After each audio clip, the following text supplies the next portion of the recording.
केजरीवाल मेरे बहुत प्रिय नेता रहे। जब से वो राजनीति में आए मैंने रायता पीना शुरू कर दिया, क्योंकि वो फैलाते बहुत हैं। मतलब दादा, दिल्ली में कूड़ा हो गया, दोषी कौन? मोदी। दिल्ली में भ्रष्टाचार बढ़ गया, दोषी कौन? मोदी। दिल्ली में शिक्षा नहीं, दोषी कौन? मोदी। मोदी मुझे ये नहीं करने दे रहे, मोदी मुझे वो नहीं करने दे रहे, मोदी मोदी मोदी, दिन रात मोदी मोदी। मोदी जी का खुद का दिमाग खराब हो गया। उन्होंने गुस्से में आकर केजरीवाल को रात के 12 बजे फोन लगाया। उन्होंने फोन उठाया और नंबर लगाया।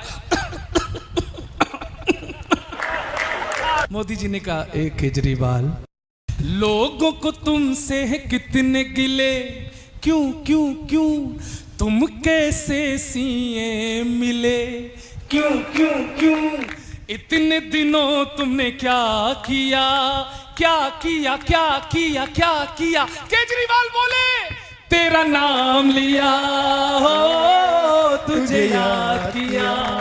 हम जैसे ही देशभक्ति की बातें शुरू करते हैं, लोग हमको भाजपाई समझने लगते हैं। ये भाजपाई कवि है, ये दरबारी कवि है, ये सरकारी कवि है, ये अंधभक्त कवि है। मेरे नौझील के लोगों, मैं आज आपके इस मंच से घोषणा करता हूं कि मैं किसी पार्टी का आदमी नहीं हूं, किसी संस्था का आदमी नहीं हूं, किसी दल का आदमी नहीं हूं, किसी पार्टी का आदमी नहीं हूं। मैं केवल अपनी बीवी का आदमी हूं।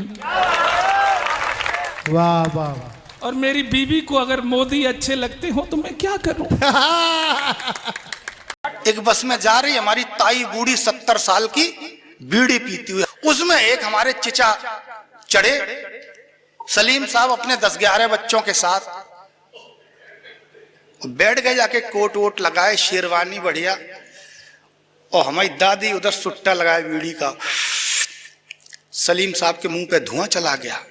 सलीम साहब गुस्साए, लाहौल विला कुबत, बस में बीड़ी पी रही है, दिख नहीं रहा है, उस पर लिखा है धूम्रपान करना मना है।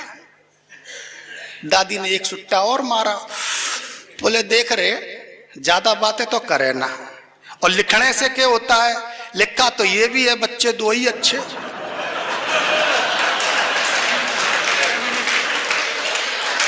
तू पूरी क्रिकेट टीम लेके घूम रहा है। वो एक शेर की एक बंदर ने पूंछ नोच दी तो शेर गुस्सा गया। पत्रकारों के सामने किसी की चलती नहीं भैया, सब डरते हैं। शेर ने बंदर को खदेड़ लिया, बंदर इधर भागे, शेर पीछे, बंदर उधर भागे, शेर पीछे। आधा घंटा भागते हो गया, वहां एक अखबार पड़ा था, तो बंदर ने उठा के ऐसे पढ़ने लगा। शेर घूमता हुआ आया, गुर्राता हुआ, बोले इधर अभी कोई बंदर आया है। बंदर ने अखबार में मुंह छुपा के बोला, कौन? वही वाला जो शेर की पूंछ खींच के भाग गया।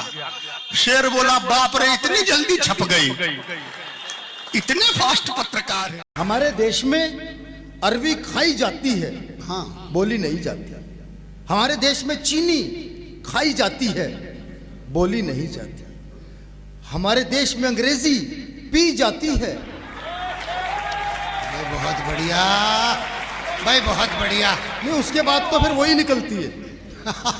लेकिन अगर किसी को किसी की कोई बात किसी भी भाषा में समझ में ना आए, हाँ, तो एक बार पूछ के देख लो, हिंदी में समझाऊं क्या? कह रहा नहीं भाई साहब, समझ गया।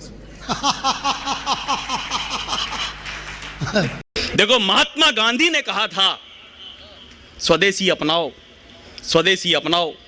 हमारे यहां तो एक नेताजी पत्नी विदेशी लिया है। अब परिणाम आपके सामने, ऐसी मशीन बनाऊंगा, इधर से बेरोजगार घुसेगा, उधर से रिटायरमेंट होकर निकलेगा। आईएएस और वकील में एक ही अंतर है। आईएएस से पूछो कि एक ओवर में कितनी गेंद होती है, तो कहता है 6, और वकील से पूछो तो कहता है कि गेंद तो एक ही होती है, 6 बार फेंकी जाती है।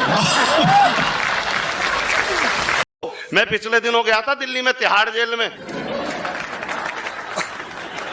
हंसने की क्या बात है, कविता पढ़ने गया था भाई। तो कविता पढ़ने गया तिहाड़ जेल में, वहां पे एक सिपाही एक कैदी को कह रहा था, बोले नहा धो के तैयार हो जा, 2 घंटे बाद तेरी फांसी है। तो बड़ा चौंका कैदी, बोले भाई मेरी फांसी तो 2 महीने बाद तय हुई थी। बोले ना, जेलर साहब कह रहे हैं मेरे गांव का आदमी है, इसका काम पहले।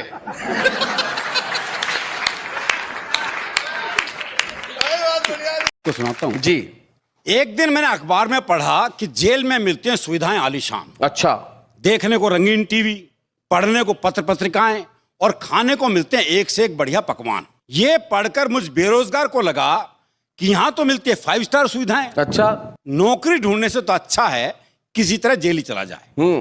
अब मुझे दिन में, रात में, गर्मी, सर्दी, बरसात में कश्मीर की वादियों की जगह जेल के हसीन, रंगीन, दिलकश सपने आने लगे। ओहो, जेल के सपने रोज रोज लुभाने लगे।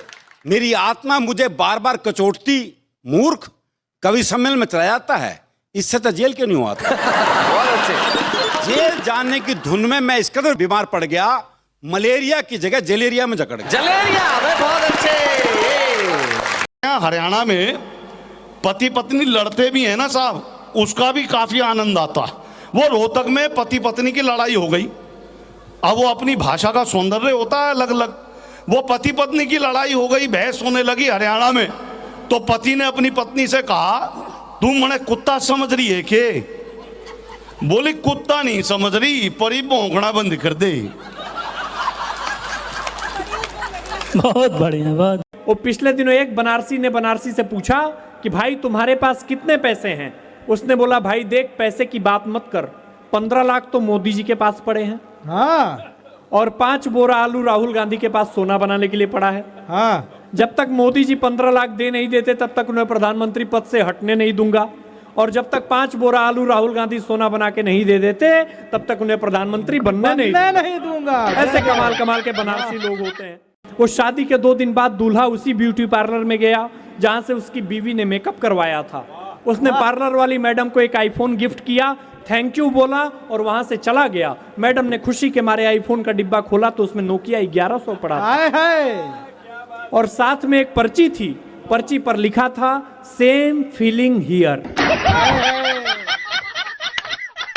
दामाद 50 साल पति को लेने तो सास का जी नहीं कर रहा था भेजने का। तो उसने बाकी बच्चों से कहा, बोल मेरे जीजा को समझाओ। अच्छा। और अगर नहीं माने ना तो यूं कह देना, हमारी माता जी की देवी आ जाती है। देवी आ जाती है। और जब देवी आ जाती है अपनी बात मनवा के छोड़ती है। बालक पहुंच के बोले, जी आज अभी नहीं भेजेंगे। बोले, लेके जाऊंगा। बोला, ऐसा हमारी माता जी की देवी आ जाती है। और जब देवी आ जाती है अपनी बात मनवा के छोड़ती है। बोला, देवी आ जाया, देवा आ जा। मैं तो लेके जाऊंगा। थोड़ी देर बाद सास जो बाल वाल बिखेर के आ गई। बोली, देवी आ गई ना भेजूं, देवी आ गई ना भेजूं, देवी आ गई ना भेजूं। दामाद थोड़ी देर ड्रामा देखता रहा, फिर बोला, भैरव आ गया, लेके जागा। दरअसल क्या, हमारे योगी जी का शहर है, योगी जी मुख्यमंत्री हैं। एक बच्चे से टीचर ने पूछा कि यमक अलंकार किसको कहते हैं? बच्चा बोला, जहां एक ही शब्द कई बार आए और अलग अलग अर्थ दे उसको यमक अलंकार कहते हैं। तो टीचर ने बोला कि उदाहरण देकर बताओ। बच्चा बोला, उत्तर प्रदेश में कोई धरने पे इसलिए नहीं बैठता क्योंकि योगी जी ऐसी जगह धरने लगते हैं कि धरने वाली जगह कहीं धरने लायक नहीं रहती।